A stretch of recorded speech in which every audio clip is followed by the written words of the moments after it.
تو پنجتن کا غلام ہوں، میں غلام ابن غلام ہوں۔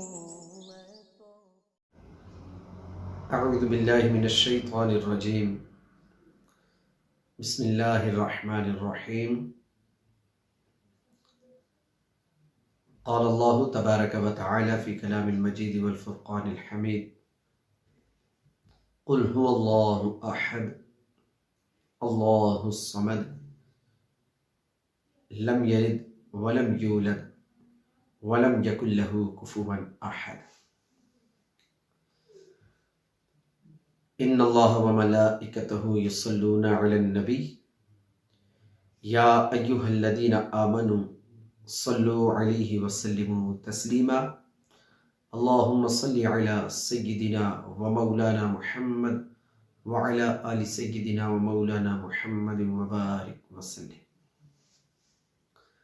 ناظرین کرام، ہم اپنے یوٹیوب چینل حقیقی کامیابی اسلام کے ساتھ ایک مرتبہ پھر حاضر خدمت ہیں۔ ناظرین کرام، توحید باری تعالی کے موضوع پر ہماری گفتگو چل رہی تھی۔ چونکہ دین اسلام کا سب سے بنیادی رکن عقیدہ توحید ہے، تو اس کی بہت ساری تفصیلات ہیں کہ جو چند گھنٹوں یا چند دنوں میں بیان نہیں کی جا سکتی۔ البتہ اتنا ضرور ہے کہ قرآن و سنت کے مطابق عقیدہ توحید کی اجمالاً گفتگو اس انداز میں کی جائے کہ ہر خاص و عام عقیدہ توحید کو سمجھ سکے، عقیدہ توحید کی اہمیت کو سمجھ سکے، اور اس عقیدہ توحید کو ایک غیر مسلم وہ سمجھ کر اس کو اپنا کر مشرب اسلام ہو جائے۔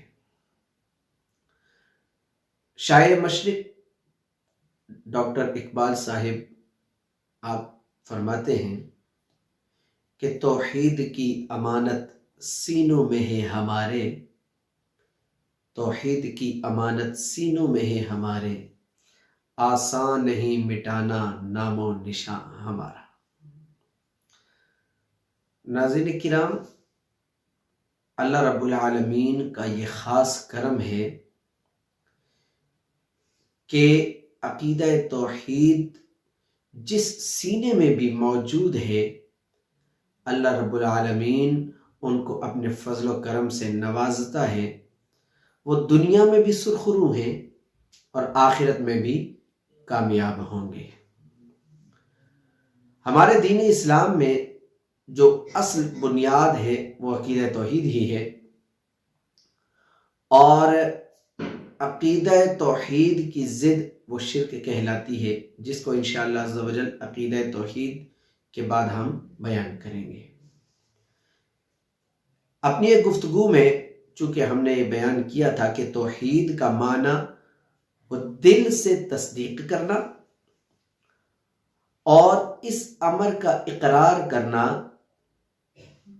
کہ ہمیں اور تمام عالم کو پیدا کرنے والی ایک ہی ذات ہے اور وہ اللہ ہے، اور اس کے ساتھ ساتھ اس بات کا بھی اقرار کرنا کہ اللہ وحدہ لا شریک ہے، یعنی کوئی اس کا شریک نہیں، نہ تو ذات میں، نہ صفات میں، نہ حکومت میں، اور نہ ہی عبادت میں۔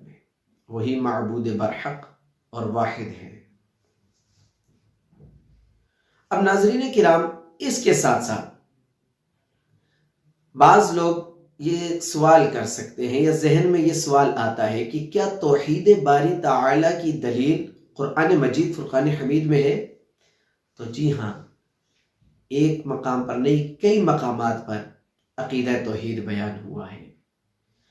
اولاً تو سورہ اخلاص سب کو ہی پتہ ہے کہ اس میں عقیدہ توحید ہے. اس کے علاوہ کئی آیات مبارکہ ہیں کہ جن میں عقیدہ توحید واضح طور پر بیان کیا گیا ہے. مثال کے طور پر اللہ تبارک و تعالی قرآن مجید فرقان حمید میں ارشاد فرماتا ہے وَإِلَٰهُكُمْ إِلَٰهٌ وَاحِدٌ. ترجمہ، اور تمہارا معبود واحد ہے، یعنی ایک معبود ہے.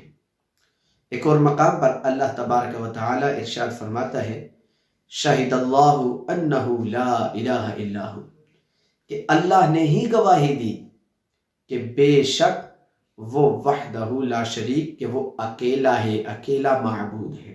اس کے علاوہ بھی اور آیات مبارکہ میں عقیدہ توحید کو رب ذوالجلال نے خود بھی بیان کیا ہے.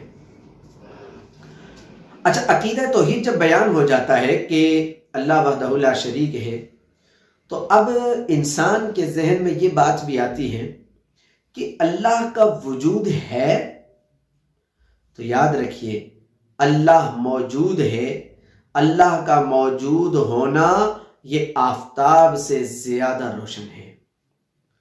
تھوڑی سی عقل رکھنے والا شخص بھی وہ جب دنیا کی تمام اشیاء پر نظر کرتا ہے تو اب تمام اشیاء پر نظر کرنے کے بعد یہ تھوڑی عقل رکھنے والا شخص بھی اس نتیجے پر پہنچتا ہے کہ جس طرح یہ ساری کائنات، اس میں جو کچھ نظر آ رہا ہے، اس کے پیچھے بنانے والا کوئی نہ کوئی ضرور ہے جس نے اس کائنات کو بنایا ہے. اب یہاں پر عرب کا ایک بدو ہے، اس کا واقعہ بھی یاد آ جاتا ہے کہ عرب کے ایک بدو نے یہ کہا کہ اونٹ کی مینگنی دیکھ کر اونٹ کے گزرنے کا پتہ چل سکتا ہے، کسی کے بھی قدم کے نقش دیکھ کر اس کے وہاں سے چلنے کا ثبوت ملتا ہے. تو یہ جو اشیاء ہم دیکھ رہے ہیں، آسمان ہے، زمین ہے، سورج چاند ستارے ہیں، یہ ندیاں، یہ دریا، جو سمندر، یہ پانی جو بہہ رہا ہے، تو بدو نے کہا کہ ان اشیاء کو دیکھ کر صانع عالم یعنی اللہ عز و جل کے ہونے کا یقین کیسے نہیں ہوگا. تو اللہ تبارک و تعالی وحدہ لا شریک کی ذات وہ ہے. اب اس کے ساتھ ساتھ جیسے ہی ہم اللہ رب العالمین کے موجود ہونے کو ثابت کرتے ہیں ان دلائل کے ذریعے، تو ذہن میں ایک اور سوال بھی آتا ہے کہ کیا اللہ ایک ہے؟ ناظرین، اس پر ذرا توجہ کیجئے گا کہ اس کائنات میں نا انسانوں کے مختلف گروہ ہیں. انسان مختلف فرق میں بٹے ہوئے ہیں، ان کے مختلف عقائد و نظریات ہیں. خدائے تعالی کے حوالے سے بھی انسانوں کے مختلف نظریات ہیں. جیسے دہریوں کا عقیدہ کیا ہے؟ وہ کہتے ہیں کہ یہ جو کچھ بھی ہے اس کا بنانے والا کوئی بھی نہیں ہے، یہ سب کچھ خود بخود ہوا ہے. یعنی وہ اللہ کے وجود کا ہی کیا کرتے ہیں؟ انکار کرتے ہیں. ناظرین کرام، اس کے بعد ہمارے پاس کچھ ایسے لوگوں کا بھی نظریہ ہے کہ جو یہ دریاؤں کو، کسی نے سمندر کو خدا بنا لیا، کسی نے دریا کو بنا لیا، کسی نے سورج چاند کو خدا بنا لیا، کسی نے اونچے اونچے پہاڑ دیکھے، اس کی ہیبت اور خوف سے اس کو خدا بنا لیا. کسی نے جانوروں میں سے کسی خاص قسم کے جانور کو اپنا خدا بنا لیا. کسی نے شعلے برساتی آگ کو اپنا خدا بنا لیا. تو الغرض یوں مختلف لوگوں کے مختلف نظریات. اچھا، اسی طرح یہود نے حضرت عزیر علیہ السلام کو وہ اللہ کا بیٹا کہہ کر معبود بنا لیا. ایسے ہی نصرانیوں نے جناب عیسیٰ علیہ السلام کو اللہ کا بیٹا کہہ کر معبود مان لیا، اور آپ کی والدہ محترمہ حضرت بی بی مریم رضی اللہ تعالی عنہا کو وہ خدا کی زوجہ قرار دیا. اور ایسے ہی اگر چلتے جائیں تو ہمیں مختلف نظریات ملتے ہیں. ایک نظریہ یہ بھی ملتا ہے کہ انہوں نے دیکھا کہ جب عیسیٰ علیہ السلام اللہ کے بیٹے نعوذ باللہ ایسا عقیدہ بھی ہے. پھر ساتھ میں جناب مریم کو زوجہ خدا قرار دیا گیا.